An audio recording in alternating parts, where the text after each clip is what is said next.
pagi, salam sejahtera. Saya Andi Saputra dari Sanubari. Di sini saya sedang ada proyek dengan Bapak Eko Patrio, lokasi di Cipinang Indah, Jakarta Timur. Nah, di sini terdiri dari 24 kontainer, kita tumpuk susun 3, terus dikombinasi dengan struktur baja WF, baja 250 sama baja 200 dan baja 150. Nah, di bangunan ini hampir keseluruhan kita memakai kontainer bekas, di mana kontainer bekas ini kita modifikasi dan kita buat konsep yang sedemikian rupa agar bisa berfungsi untuk menjadi study office dan manajemen artis seperti itu. Nah, dari kesekian kalinya karya yang sangat saya banggakan, karya inilah yang sangat saya sukai gitu, karena semuanya bisa berekspresi, dari bajanya bisa berekspresi, terus detailnya bisa berekspresi, terus kontainernya bisa berekspresi. Artinya kita nggak menghilangkan unsur kontainer, kita nggak menghilangkan unsur besinya, seperti itu. Semuanya kita expose.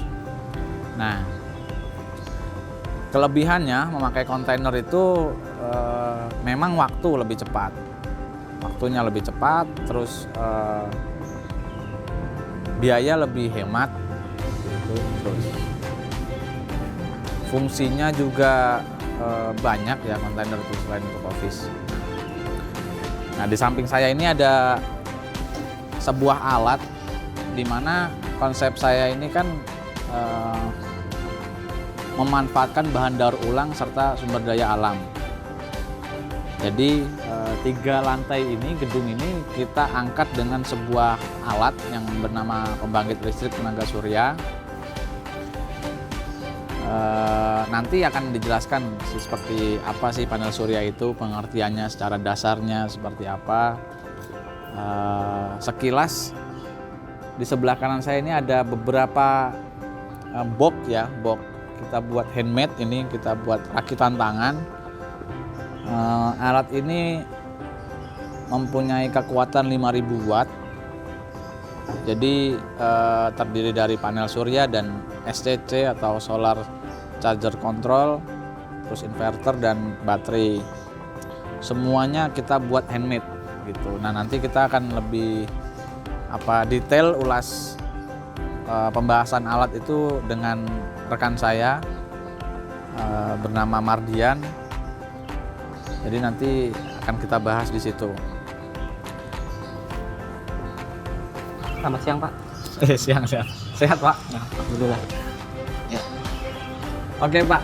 Jadi langsung di ini aja. Kita coba bahas satu-satu, kita jelaskan kepada rekan-rekan, nanti siapa tahu dari karya yang kita buat, teman-teman yang lain ini bisa termotivasi, akhirnya dia menimbulkan inovasi-inovasi baru yang tidak merugikan dari pihak manapun, yang menurut saya bisa, teknologi ini bisa berkembang, akhirnya masyarakat bisa menikmati teknologi yang ada. Silahkan. Ya. Kali ini saya akan menjelaskan sebuah alat energi terbaru ya. Jadi sebuah PLTS itu kan pembangkit listrik tenaga surya. Jadi alat yang dibutuhkan itu ada 3 macam blok nih bahannya. Nah, yang pertama ini SCC nih. SCC adalah solar cell charger. Ya, bertugas buat mengontrol atau mencharging baterai atau aki. Di situ ada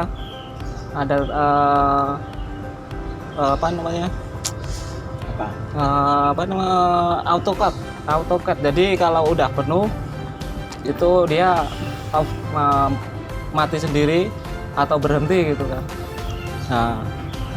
Dari baterai kita langsung manfaatkan langsung ke alatnya, yaitu inverter.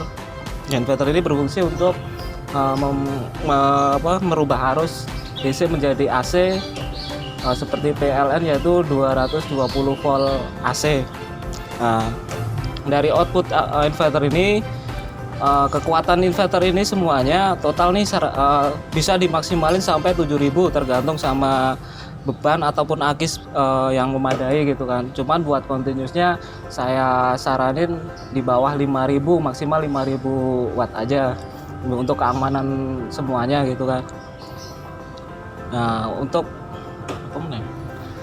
Ya paling kita singgung dulu sebentar masalah SCC ini. Jadi di depan kita ini sebenarnya ada panel surya 2. Jadi panel surya itu teknologinya sudah polycrystalline ya. Jadi kalau cuacanya mumpung lagi mendung begini ya. Jadi mendung begini panel surya itu tetap bekerja dari 30% sampai 60% lah dia bisa mengambil daya serap ya. Betul.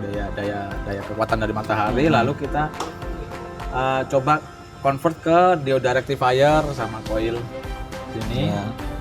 Nah, nanti dia akan cut off ketika aki ini penuh. Setelah aki penuh, ini kan barang ini masih DC harusnya. Lalu di convert ke dalam inverter dari DC menuju AC. Gitu. Jadi ini sebenarnya maksimal 7.000 watt lah ya. Maksimal. Cuman untuk continuous 24 jam bekerja kita sarankan 5.000 di bawah 5.000 watt. Jadi itu kenapa? Karena ketahanan alat yang kita buat ini adalah handmade ya, karena handmade rakitan tangan semua. Jadi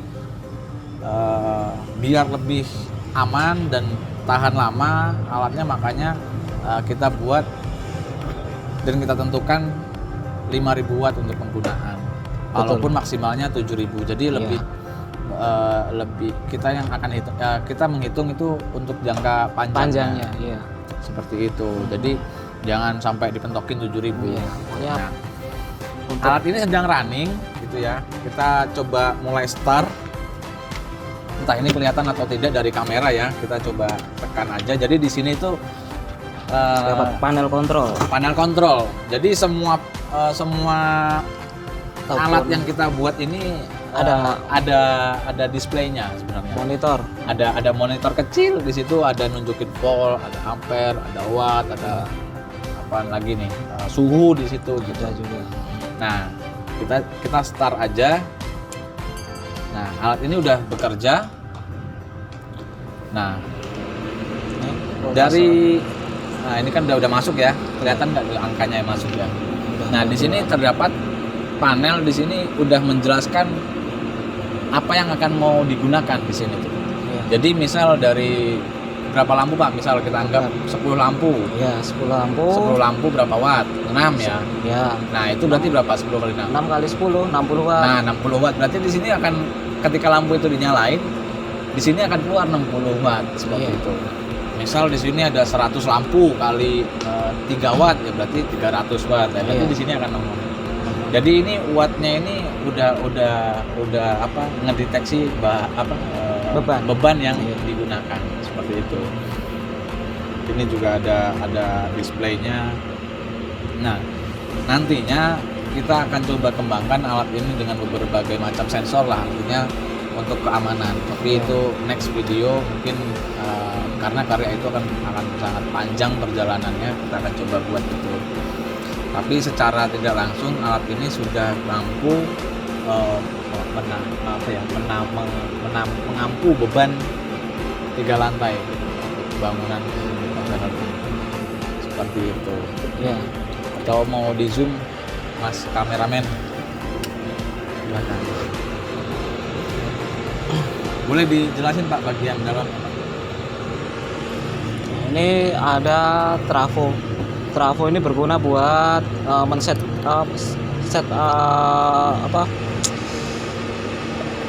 menaikkan tegangan. Ya, menaikkan tegangan dari frekuensi ini. Frekuensi sine wave-nya MOSFET ini dan juga modul EGS-nya yang murni 50 Hz. Ya, itu dikonvertkan di outputkan dari trafo ini diangkatkannya. Nah, kekuatan trafo ini juga berpengaruh sama output wattnya itu. Dan juga kemampuan MOSFET-nya harus banyak karena dia kan semakin beban semakin banyak semakin panas. Jadi kita perlu hosting tambahan yaitu sebuah kipas ataupun apa dua gitu. Jadi output sama output input itu lebih bagus lagi gitu. Terus Oke, nah ini outputnya udah ada Pak ya di situ ya? Output Ada, udah AC-nya nih. ya? Sebelah Output kita mau- sebelah kanan ya. Ini sebelah kanan kita ini ada output AC. Ada Di situ output ada sini. berapa colokan Pak? Ada ada ya? dua, satu Colokannya model di situ. 3 yang Ini kita coba aja ya. Kita coba untuk menyalakan hidung. penggunaan beban. Kita coba gunain penggunaan beban. Nah ini coba Pak ini dijelasin dulu Pak ini Apa? kabel ini kabel apa ini? Ini adalah kabel induk dari Bangunan. Ya? bangunan ini 1 sampai 3 lantai. Kita langsung aja masukkan ke output inverternya ya. Nah, ini belum nyala karena belum naik MVC-nya. Kita naikin. Nah, Oke, baru nah. nyala. Ini udah terlihat ada dua yang nyala ya. Apa coba kita jalan aja kali ya? Iya, nggak apa-apa.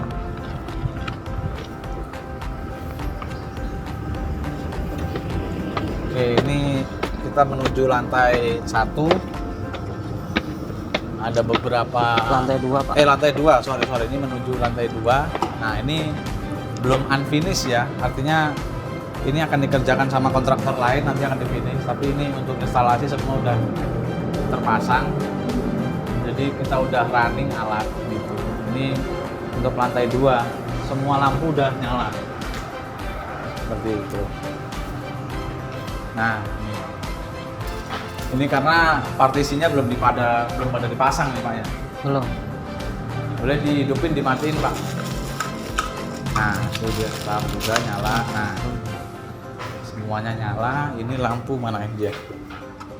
Mana? Ini udah, Pak. Udah nyala, Pak. Oh, udah nyala ya? Nah, Udah nyala semua. Kita coba ke lantai 3. Ini MCB kontrolnya nih, MCB kontrol lantai 2 di sini. lantai 2 ada di sini. Nah, tuh mati semua kan? Ini dalam, ini luar, ini AC.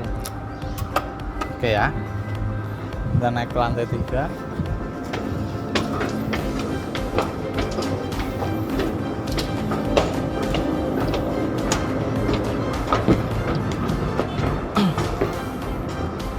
Nah, ini lantai 3 sebagian belum ada. Udah nyala semua. Oh, udah nyala semua ya? Oh iya, udah nyala semua. Ini kayak hutan kabel karena partisinya belum dipasang karena itu kan dikerjain sama kontraktor lain ya. Nah,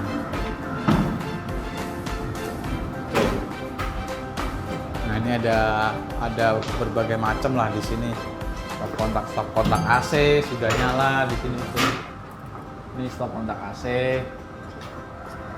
Ini lampu.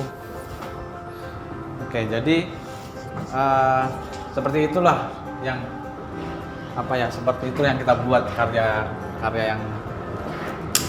yang hari ini kita jelaskan adalah di mana gedung ini sudah kita set up untuk 3 lantai menggunakan pembangkit listrik tenaga surya. Sementara kita buat untuk lampu dan stop kontak aja karena kalau untuk AC itu kita belum tahu AC-nya mau pakai berapa karena pihak owner dari Bapak Eko Patria belum menentukan, jadi nggak kita tentuin juga alatnya karena kalau misalnya kita buat tapi nanti bebannya kita nggak tahu, jadi malah makin rumit. Jadi kita harus tahu dulu bebannya. Nah, sementara itu aja video dari kami dari Sanubari. Terima kasih atas perhatiannya. Assalamualaikum warahmatullahi wabarakatuh.